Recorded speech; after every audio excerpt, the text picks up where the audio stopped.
I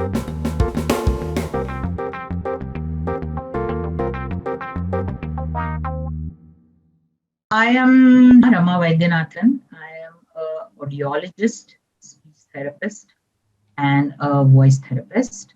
I live in Mumbai. I did my graduation from TNMC Nair Hospital.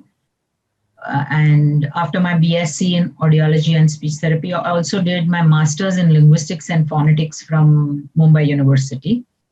And I have been in private practice in both audiology and voice therapy since then. I also do voice training and enhancement for the professional voice users, something which I developed by doing a little bit of parallel training and courses with voiceover artists and maybe actors and singers. And that's it. I'm not academic. I'm completely into private practice and clinical skills.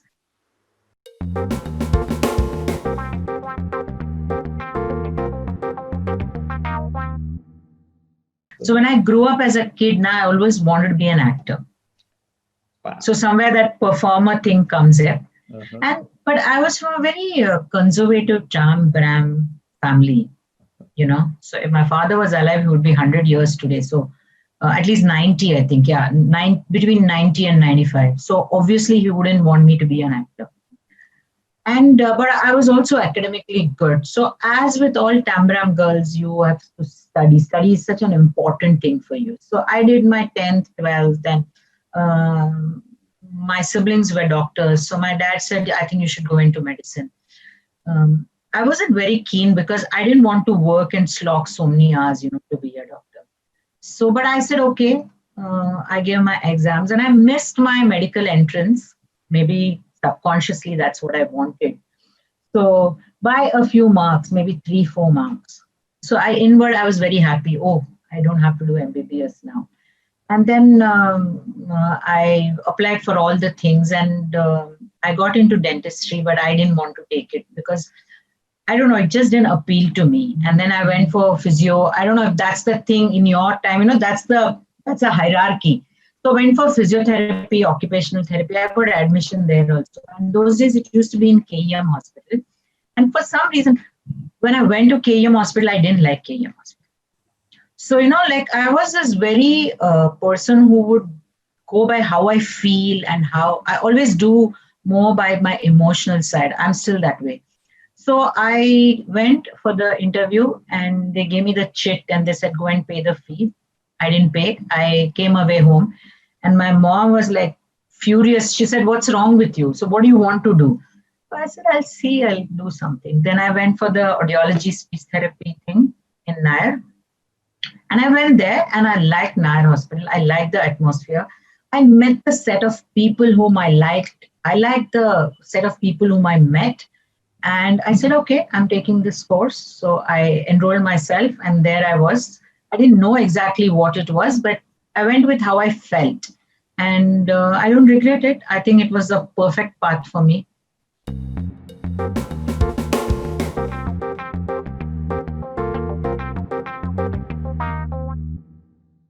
So I think my experience with Nair was very good. I also feel I was lucky enough to be in a phase where we had really good clinicians and teachers. Okay, so to mention a few, there was Mrs. Maya Sanghi and Kavri ma'am, and we had an amazing audiology teacher, Professor Jagdish. I don't know what you would call him, clinical or whatever, but I think his in-depth knowledge of audiology was really, really good. And we had an amazing linguistics teacher, Dr. Vaidyanathan, and somewhere he kindled that little linguistic, you know, trait in me. And they were always, I think, really Mrs. Gore, they were amazing teachers actually. And I would kind of agree with you that the field had not yet still developed to what it is today. I would consider that we were lucky. We were in a field which is still growing, right? So there is scope for you to grow with that. It's not, I'll give you an example. It's like somebody is doing becoming a cardiologist today. The field is completely developed. Everything is there. It's at the top of the game. There is nothing new for anybody to do, right? He just has to do what everybody else is doing, 100%. But we are still growing. I think speech pathology, voice pathology is still growing, and it gives you an opportunity to grow laterally. And I think that's the biggest advantage of being in a field that is still growing. Of course, there are disadvantages because people don't know who you are. So that's going to be there. When I first started my voice training, not voice therapy, when I reached out to the professional voice users, not maybe 20 years back, not very much back, people would ask me, voice training, oh, what's that? I'm learning singing. My teacher is teaching me how to sing. Why do I need to train my voice? What's that? So, yeah, that thing will be there where you have to, tell people who you are. But I would still think that there's fun in telling people who you are. Okay, you don't know, I'm going to tell you who I am. So that I think is a positive. It's still growing, and I don't think awareness has gone up that much. But the onus is also on us to create that awareness, right? Just like how you are doing, you're creating an awareness. So onus is also on us to create awareness. But I think the West will always be slightly ahead of us. Like even 20, 25 years back, actors had their own voice coaches and voice trainers. And I'll give you a little bit of example how one place where I think we lack even now is interdisciplinary collaboration. So in 2015, I did a little bit of a fellowship with a doctor in Portland, Dr. James Thomas. He's basically a voice surgeon, but he's very much interested in voice and everything. And I had met him in India in a conference, and we got talking, and he said, if you're interested, come over, you can have a, so there was an 8-week fellowship. It was not official and in university and things like that, but I thought I could learn a lot from him. So I went and stayed there for 8 weeks. And he had a team. He was a voice surgeon, and he had 2 more voice surgeons like whom he would collaborate with, if something he didn't know. And he had a speech therapist who do only speech, like dyslalia, though it wasn't really a voice issue, but he found that people could have a, lateral thing. And he had a voice therapist like you and me who are trained to be voice pathologists. Then he had a voice trainer, a field which doesn't exist in India even today, though I call myself one. And there's no institute or anything which trains you to be a voice trainer in India. But there are such courses available in UK and US. It is available. You can be trained to be a voice coach. You don't need to be a singer to be a voice coach or an actor to be a voice coach. So we had a voice coach. We had a drama person or a theater person and he had a singer. This is his team. So the singer and the theater person give inputs upon, like the theater guy once told for one of our clients that he completely lacks projection. He cannot be heard on the 7th row. He can be heard only on the 1st row. And then the voice coach and the voice therapist said, okay, so that means the voice coach said he needs to throw his voice. And then the voice therapist said he's not breathing well. So like each problem is dissected according to each person's skill. And then they work as a team. And the guy was taught like breathing exercises and how to improve his breath and things like that. And then there was a voice therapist coach and the drama. 3 people were working like in combination together. That is one thing which still I think we are not because we don't know. I don't know. You can edit it if you want, but I think in India, the egos are too high. I mean, we don't cross-refer. So I am a voice therapist. Somebody comes to me. I don't do laryngectomy. I don't do, because I'm completely into the professional. So if a laryngectomy client comes to me, I just needed to refer to my friend who's doing that. But that doesn't happen. So when I meet professionals, they say, oh, even we are doing voice therapy. Even we know everything about it. Great. But we need to think for the client. So I personally feel that if somebody else can do a better job for my client, I would be happy to refer him to. So I know I didn't go do a good job. I go about learning it, or I go about meeting that same client, like with Dr. Manke. I know audiologically she's way ahead of me. So there are many times I would, tell her what to do for this. So you have to learn, and you have to, that's the only way to grow. Because otherwise, then that's one thing which I feel that we lack here, like cross references among our field. Okay, I'm referring to a psychiatrist, ENT surgeon. Are speech language pathologists referring to each other? Because all of us have different skills, right? So Yes. that's the way to grow. And once we do that, I think we'll grow a lot more in our.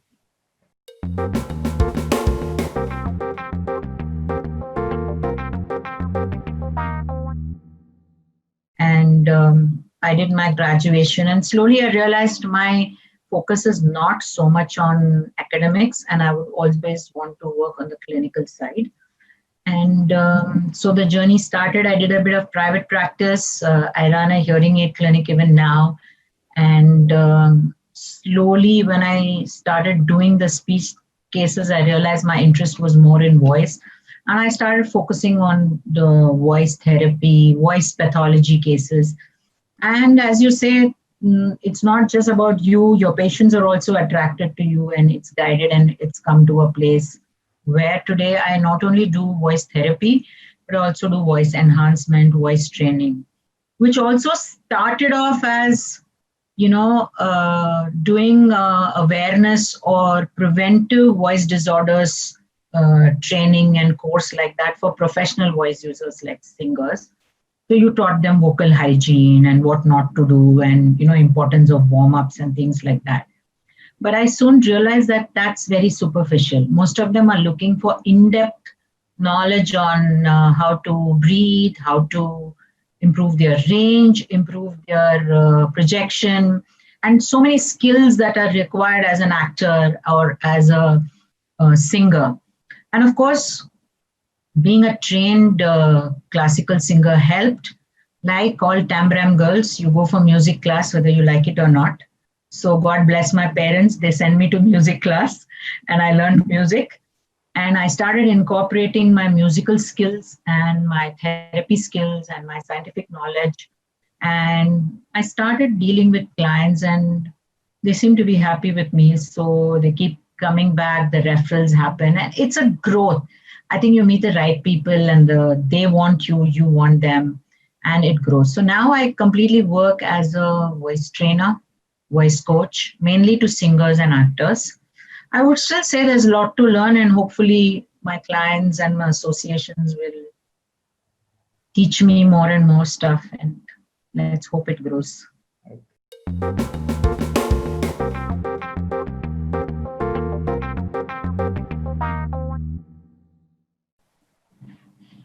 Actually, I had a pretty good experience with the ENT surgeons. Yes, they always felt they were superior to you, but I think they knew the value of what a speech pathologist could do, which they could never do. They might have had the attitude in the 80s and 90s. They knew they cannot be a speech pathologist. So they would always. My first job was a speech pathologist and audiologist with an ENT surgeon, Dr. Pusalkar, very prominent doctor in those days. But my first job was an ENT doctor. Yes, they did feel they are superior, but they still gave us our jobs. Okay. But now things have changed. I think, at least I feel that the ENT surgeons now are very much respectful of what a speech pathologist can do. Maybe I receive that. I don't know if other people receive it. In fact, I do get after being a voice therapist and a coach, I do get referrals from almost most of the prominent ENT surgeons, especially when it comes to a singer or an actor. They do ping me and they do refer the cases to me. Okay. In fact, I find very few referrals coming from my own fellow speech therapists. I don't remember, maybe one or two. There are a few people who would still say, okay, I think you know better Okay. than me. That happens sometimes. Very rare, very rare.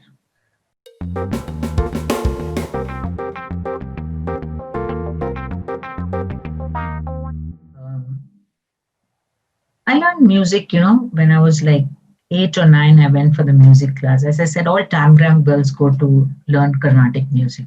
So even me and my sister, we would go. And initially, I wasn't very interested. But slowly, I realized that I can sing well. So I would go for my classes and I would sing.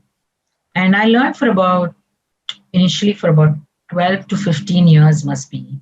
Till the age of 25, I was still learning music. And I used to do these small performances as well. But I had a low pitched voice. So this is my voice. It's not Lata Mangeshkar. So it's this voice.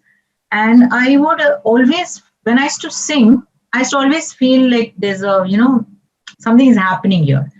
I would ask my teacher all the time, why is my voice getting sore? Or why can't I sing in a higher pitch? Or how do I sing a film song? How do I, imitate Lata Mangeshkar or somebody? And she was a deep core classical music teacher, so she would not know much about it. And um, she would give whatever she knew. And then when I went and started my first year in speech pathology, second year, when you learn about voice, then I realized, oh my God, if I don't use my breath effectively, my voice is always going to be sore. So I tried on my own, okay, breathe, and then with the breath. But then to combine the arts and science is not easy. Okay, I do my deep breathing exercise. How do I use it when I sing? Nobody teaches you that, right? So I would try it, and it's not that I succeeded initially. And I didn't think much about combining the arts and science at all at that time. Knowing the science made me feel good. And then I learned about fundamental pitch and how many times your vocal cords vibrate. And I said, oh, so Lata Mangeshkar's vocal cords are vibrating different. But that still didn't let me have the voice. I couldn't still sing a Lata Mangeshkar song. So then I went about my practice and things like that. And later, maybe about 10 years afterwards, in 95 or something, when I started treating voice patients, that's when I took it very seriously that I need to combine arts and science. Otherwise, it's because nobody's doing that. The arts people are stuck with their arts and science with stuck with their science. And then I started taking it seriously and I started incorporating these little techniques of combining what it's a very, you can never take out the science out of a scientific mind. You and me will always think about science. I remember it's very hilarious. I even taught my son drawing scientifically. So because he was so bad in drawing, so I would tell him, okay, now draw a square and then try to convert it into it. So that scientific mind, so I said, okay, let me see how I can use my thing. So I took the simple 7 notes and I said, what would I do for a therapy patient? What do? We breathe in and we tell him to do humming or e. We teach him how to use the breath, isn't it? E, ooh, we tell him to do that. So I said, why not do it with sa re ga ma? So you breathe in and do sa, re, ga, ma. Use the breath. Dha. So you learn how to do that. And music says, sing from your stomach, don't sing from your throat. Same thing, science says, use your breath. They're both the same things. We are saying it in arts and we are saying it in science. Slowly, the combination rose, and I figured it out how I can use my scientific temper and use it in music. And I started teaching my singer clients how to do that. And they seem to find a good response. And just like therapy, you do it at note level, then you do it at word level. We do that, right? Dyslalia at word level, sentence level, then conversation level. So same principle I used. I told them, okay, now use it in when you do sare, then you do 3 word level. I said how to use word level. So you can use 3 note. Sare ga, re ga ma, 1 breath per 3 notes. And then use it in a song. Beetina, beetai, rena, 3 words per breath, 4 words per breath. Okay, you break up the song. So you put that therapy brain into that, and then people seem to be improving. And then it grows and grows, and eventually I run this course called Voice Gym at the Shankar Mahadevan Academy. It's an online school which teaches Indian music to students all over the world. And I run this course called Voice Gym, where I teach them how to use your breath for singing. And it started with just one course of 12 weeks, Voice Gym. And then the arts people over there racked my scientific brains and they made me come out with Voice Gym 2, 3, 4. And we run this courses now for almost 10 years. I run this course for them. And it's one of our most popular courses because everybody learns music, but everybody doesn't, they all land up with, so I would say the scientific brain always is useful in art well. And there is no doubt that you cannot use your scientific brain in arts. And of course, you have to go a little bit into arts as well. So I realized there are parts of music which I don't understand. So I trained in Western classical music because there's so many things which those guys do that we cannot do. So, especially using the falsetto. How do you sing in a falsetto, or how do you use your falsetto? So that Indian classical music doesn't teach you. So you have to do these lateral trainings, otherwise you can't become good in what you do. And then they use the falsetto, and finally I realized how I can be Lata Mangeshkar, because now I can sing in my falsetto. So I can do a Lata Mangeshkar by saying, Itina bitai rehna, birah ki chhai rehna. That's my falsetto. So I can learn falsetto. So when singers come to you, just as a therapist also, they say that, when I do my falsetto, my voice cracks. And then if they're going to an Indian music teacher, the music teacher also doesn't teach them that. And they think as a voice therapist, you will know it. But we haven't developed our field that well.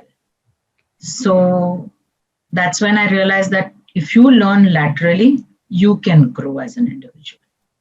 And it's been, in fact, this growth of learning so many things and doing this has been an amazing journey. I mean, I wouldn't mind doing it all over again.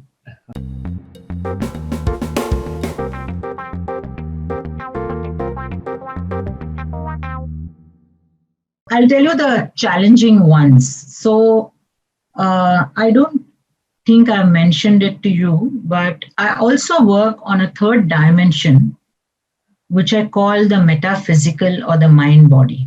Okay, so now even science has believed that your entire body is shaped a lot by your thoughts and your emotions. It's a proved scientific fact now. So there are cell biologists like Bruce Lipton and doctors like Deepak Chopra and Joe Dispenza who have proved in the lab by taking a cell and showing you that how a thought process or something can affect the cell and how cellular level changes can happen by your thoughts and your emotions. So as a personal thing, I was on that journey of, trying to find out how this happens. It's very tough, let me tell you. Success is like almost impossible because we are so much geared to our Newtonic thinking. We don't think like Einstein, we think like Newton. So that's why that doesn't happen. So I do incorporate those in my voice enhancement because every singer, however hard he trains, there comes a time when there's a wall.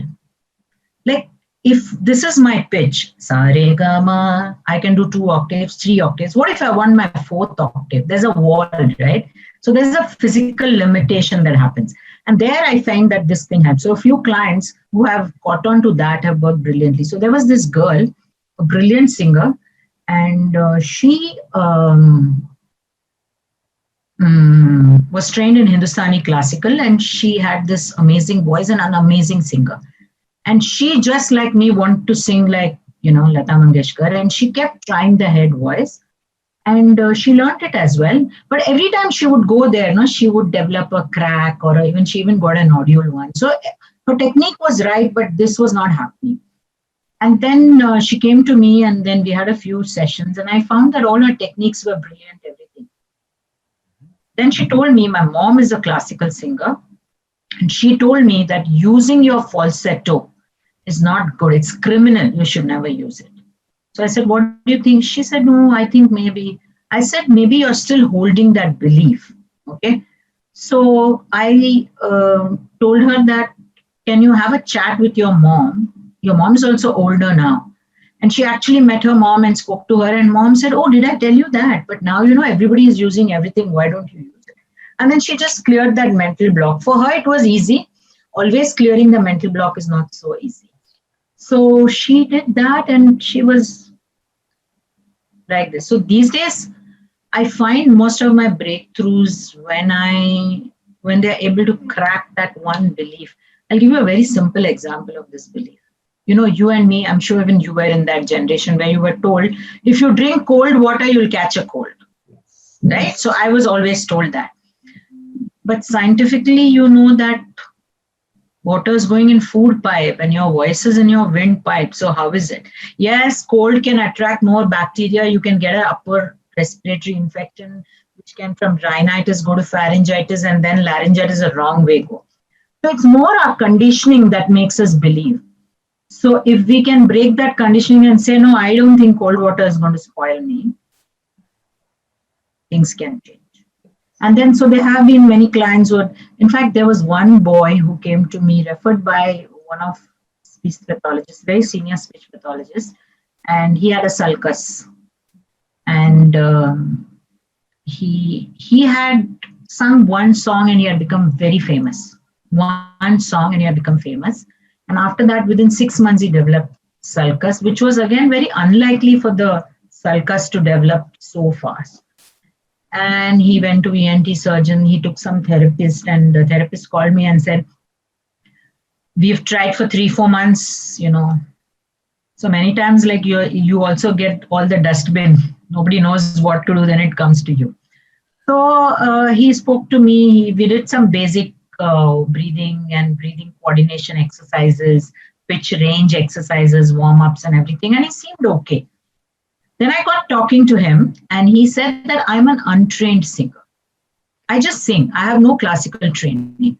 And my first song was just a very projectile kind of song. It did not have any rag and all those things, like a pop kind of a thing. And he became famous. And then when he started meeting other people for auditions, they were expecting to have a little bit of those classical things, the gamaks and all those things, where you bring in those classical touches, and he just couldn't do it. And he got beaten up. People told him, oh, you're not singing. It was a very young boy. I don't think he would have understood mind, metaphysical and all. So I told him, why don't you be a little strong and tell all these people that you will not sing any song which is not classical, which is classical based. So he said, no, people will not. I said, give it a try. See, anyway, you're not doing that well. For 6-8 months, take a stand that you're not going to sing any song which is rag based. You will sing only pop and, that kind of a song. So he thought about it. He said, okay, let me give it a try. And then he got a couple of songs. He did well. So as he started getting songs, he automatically had a remission from his sulcus. It was more like his confidence building. And even we went back for a scopy. Even the surgeon was saying, sulcus never heals. How come your sulcus has gone? So we don't know what he did. And then, of course, he now does learn classical music also. So he can, coming back to prominent people whom I have trained, lots actually, but I'm just thinking who wouldn't mind me talking about it. So there is this actor in the South, very, very prominent. Oh, you're from Tamil Nadu, so you know. He's from Hyderabad, Allu Arjun. Oh, yeah. Are you aware of him? Very prominent. And he actually came to Mumbai saying that I want a voice therapist or this, because his voice is very high pitched and very nasal. And as an actor, he wanted to get, much lower pitch voice. And somebody referred him to me, and he trained for a couple of months. And I realized that the way, actually with him, while I was experimenting, I learned that the volume and pitch are very much related to each other. So in your ideal pitch, you'll have the best volume. Okay, so it's a bell curve. Yeah. So the ideal pitch will have the maximum volume, lower and higher pitches both will have lower volume. And his ideal pitch was high volume, high pitched only. He had a high, he was born with that. So I told him it's very difficult for you to work with your pitch. I mean, just remember every time to go lower. It's not easy. I said, work on your volume. Start speaking slightly lower volume. Automatically, your pitch will come down. And then he kept trying that technique. Even now, he has a high pitch voice, but now he's learned how to control that. And so, at least when he shoots or when he dubs, he can, bring it down. But there's so much of prototype here. So people want the lead male actors to have like. So I say in voice in India we have two fixations. All the men have Amitabh Bachchan fixation, and all the women have Lata Mangeshkar fixation. So every singer wants to be Lata Mangeshkar. Every actor wants to be Amitabh Bachchan. So I mean, you have to teach them these little techniques where they can, at will lower their pitch or higher their pitch. But you have to also tell them that that's not your ideal pitch. So remember, when you're just doing nothing, go back to your ideal pitch because that'll be easy on your throat. Because doing something different is putting an extra load on your vocal cords. So just educate them a little bit. And I think he was one of my very, very good clients. And then among singers, there's Neeti Mohan. She's again a very prominent singer. So I did few shows, reality shows, and one of them was that Asma by Channel V. So that's a long story. I'll tell you if there's time. So very funny thing. And she stuck with me after that. And he was doing shows with A.R. Rahman for about 6-7 years, and she never got a chance to do playback. And then apparently one day Rahman called her and told her, I'm going to give you your first playback song. But she has a higher pitched voice, but she doesn't have power in that. So he said, develop, I'm giving you 2 months time, develop amazing volume and power in your higher pitch. And you're going to get this song from me. So she immediately called me because she knew me and, like we were in touch. And I also frankly didn't know how to get that for her. So I said, okay, let's see. But there's one thing which I feel happy the way I am. When anybody asks me, can you do this for me? I never say no. I said yes. I always say yes. Then I come home and think, oh, how can I do this? And that's when the lateral learning happens. You reach out to people who can teach you that, right? So I went back to my Western music teacher. And I said, how do we do this for this girl? So I took her and we went, and my music teacher by that time I took it to Pune. So from Mumbai, we used to travel to Pune like once a week. Me and Neeti would go. And she taught us that how it is completely your breath. So loudness means you need to throw more air. And if you want to go even louder, you have to throw that air quickly. So it's like doing sa loud. But if I wanted to throw sa, I would throw it fast. So we learned that technique with her. And the song she did, the song which Rahman gave her was Jia Re. Jia, Jia Re, Jia Re, Jia, Jia Re, Jia Re, Jia, Jia Re, Jia Re, Jia, oh. Jia, Jia Re, Jia, Jia, Jia Re. That was a song. And she won her Filmfare also for that.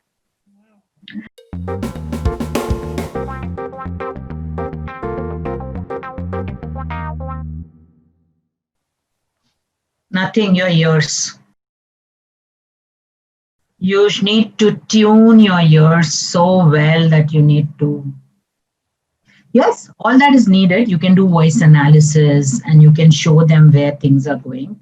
But you need to have a ear for voice. And you also need to have a ear for music. As I said, I'm blessed. I'm so thankful that I have musical knowledge. And my parents taught me that music is important. So I think that you need to have that ear for. So when I listen to somebody's voice, I know, okay, maybe there's a phonatory gap. Of course, you need to corroborate it. And I think video stroboscopy has made life very much good for us because we can see, so, in contrast to a normal scopy, there's so much more that you can see. And I think if you can get a video stroboscope for every person who has a voice pathology, I think that's one of the things. But when somebody doesn't have any voice pathology, is just wanting to, get to the higher notes or the thing, I honestly rely only on my ears. I don't rely on any instrumentation. And the best test is, what? How they feel about it. So you taught them a technique. Okay, I taught them a technique how to reach one note higher.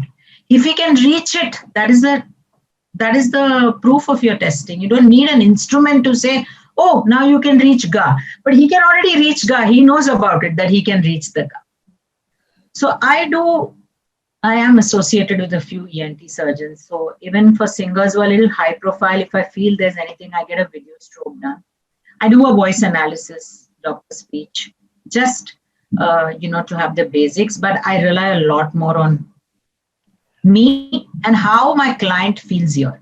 So even for the client, you need to have body awareness. We all have, right? We know about a few hours before we are going to get the fever, we know that something is wrong, isn't it? So you have that awareness. So you need to teach your clients to have more body awareness, how they feel over here. And you need to teach them to catch the things much earlier than it going wrong. So you need to work, as I said, it has to be holistic. You need to work with them at the body. Voice is inside your body, so you have to get body awareness. And then your thoughts, your emotions, everything, it has to be holistic.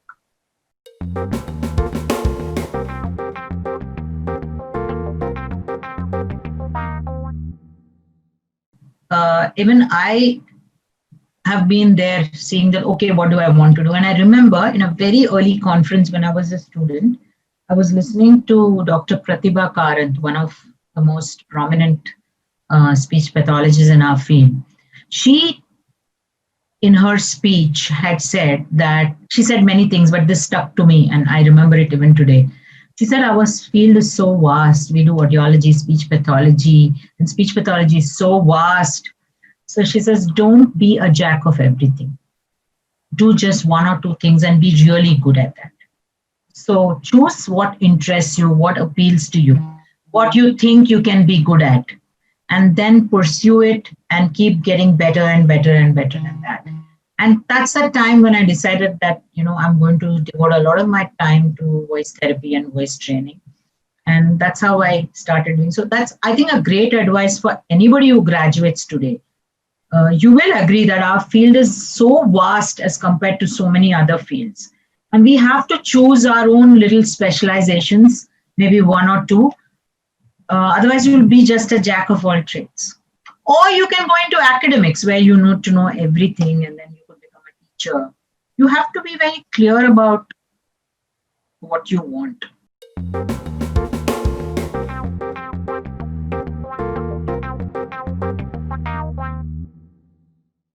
There are good fellowships in the US, UK for voice. So you can do these tiny fellowships, which you work with the experts who can give you the thing on the voice. Like there's Pittsburgh, there's somebody in New York, I don't remember his name. And then there's Dr. Thomas in the West. And I'm sure there are more people whom I don't know about. And Paris has a very good thing. So you do a fellowship, that's number one. And second thing, I will say do some parallel learning. Do some parallel learning because you have to learn a little bit of singing, maybe. Take a year's course, learn some music, and do some voiceover training. Do those parallel trainings because that will add to your thing. Like I did my linguistics at that time. I never thought, how will I use it? But today, the only thing I use is my knowledge in phonetics, So when you work with actors, they ask you about how to get rid of an accent. Okay, so, like Allu Arjun, he's now retraining with me at this point of time because he's going to do a Hindi movie. And he has a very heavy South Indian accent. So your phonetics knowledge will very much be able to tell him, okay, this is it. So do these parallel things. And those, I think, equipping yourself with more knowledge of similar fields, I think will make you a much better therapist. And I'm sure many people must have told you all the stalwarts that you spoken to. There is no shortcut to waiting for few decades till you can do the work which satisfies your soul. There's no shortcut to that. Right. But You have to climb the ladder. You can't take an helicopter and land on top. That doesn't work, right?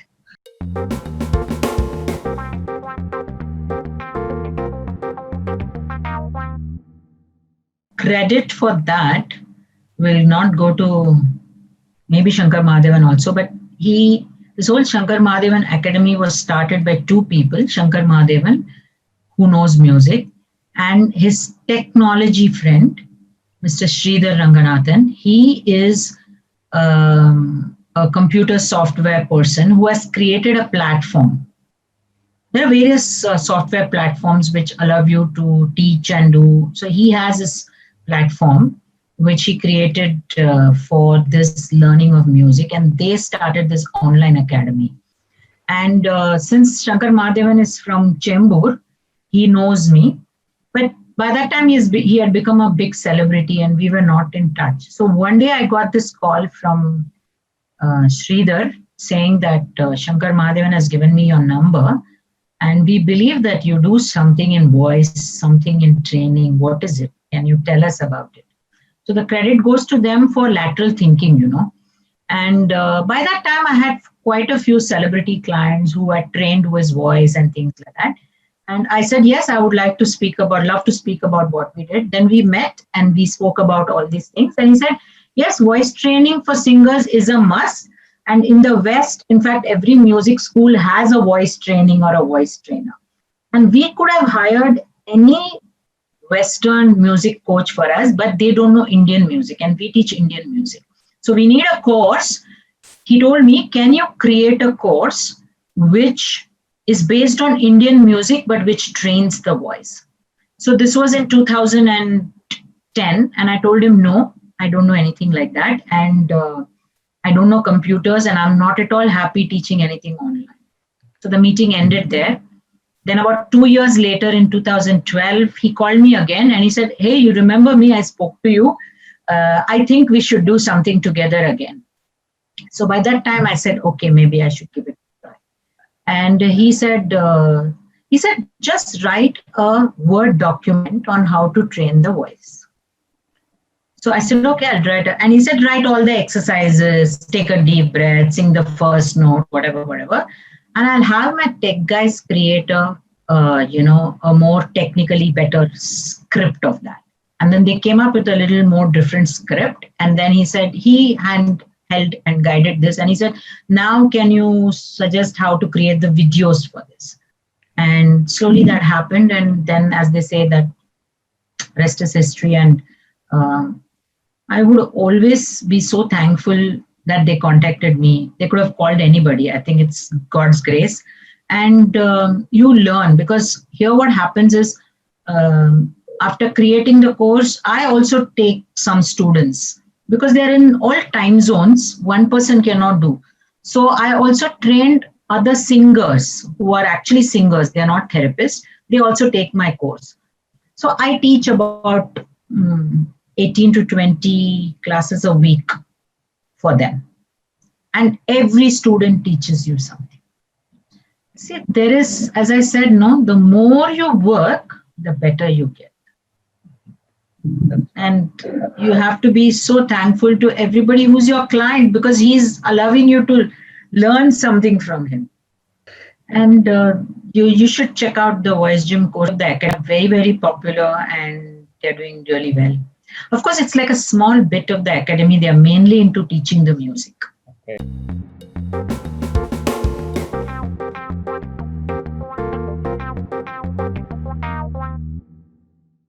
Yeah, so, if you look at music, what's music? Music is just, as we say in Hindi, sur and tal. You hit the right notes, you hit the right beat. So whatever form of music, it's just getting the pitch right and getting the beat right. That's all is music. And that music is not here, it's here. It's a skill, it's a cognitive skill which is in your brain. It's like mathematics, or it's like engineering or computer science or whatever. But when you sing, your instrument is your voice. Your instrument could be a violin or a guitar, then you don't need us science people there. But when you sing, you need us science people, because your voice is inside your body and your body has its own dynamics. So you need to learn how to tune and train this instrument which is inside this human body. So you need somebody who knows the human body, which is us, the paramedicals, the voice therapists. So our voice therapists, we are the ones who are going to teach you. So there are issues which can be solved only when you know the anatomy, or only when you know the physiology. Otherwise, you cannot solve that person's issue. A music teacher will not be able to solve that issue. Okay, and that's why we are needed. And I would recommend, actually, every singer should visit a speech pathologist or a voice pathologist, even if he doesn't have any problem. And even if that speech pathologist is not into voice training or voice coaching like me, he would still have something to give you in terms of vocal hygiene, or maybe a breathing exercise, or just checking you up and saying, I think everything looks okay. He can tell you your pitch doesn't seem very good or whatever. And then he would guide you further in this journey. So voice training is something which you should do before you get into singing or acting or whatever. And unfortunately, in India, even in the West a little bit, but more in India, is that a music school or an acting school doesn't employ a speech pathologist, but they should employ one, right? They should employ one guy who would actually give them at least the basic knowledge. It is happening. I work in a lot of acting schools and things like that, but still that awareness needs to come. But in the West, it's very good, so like there'll always be a speech pathologist who, visits, and the interdisciplinary is something that we need to improve a little more. Once we do that, I personally think that speech pathology as a field, as it's so valuable for each and every individual. Everybody has a child who doesn't speak, or a child who stammers, or somebody's voice is not okay, and it's such an underrated field. And we can just hope that eventually our field gets its due. It should. It's high time.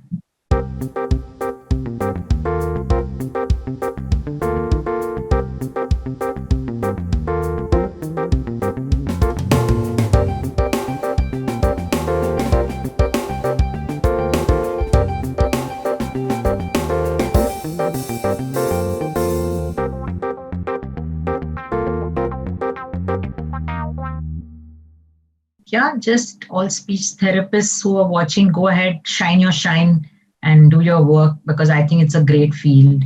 And if you're a singer or something, go train your voice. And any other viewer, who's watching this for information. So, now there's one more field and there are professionals who do this work. So I think we should talk about it. Right? Radhe रसयुदरस Vilas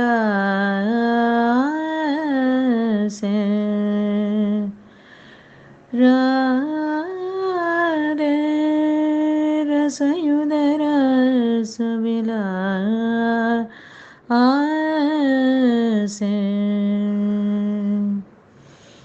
मनोमुदित Leela Vinod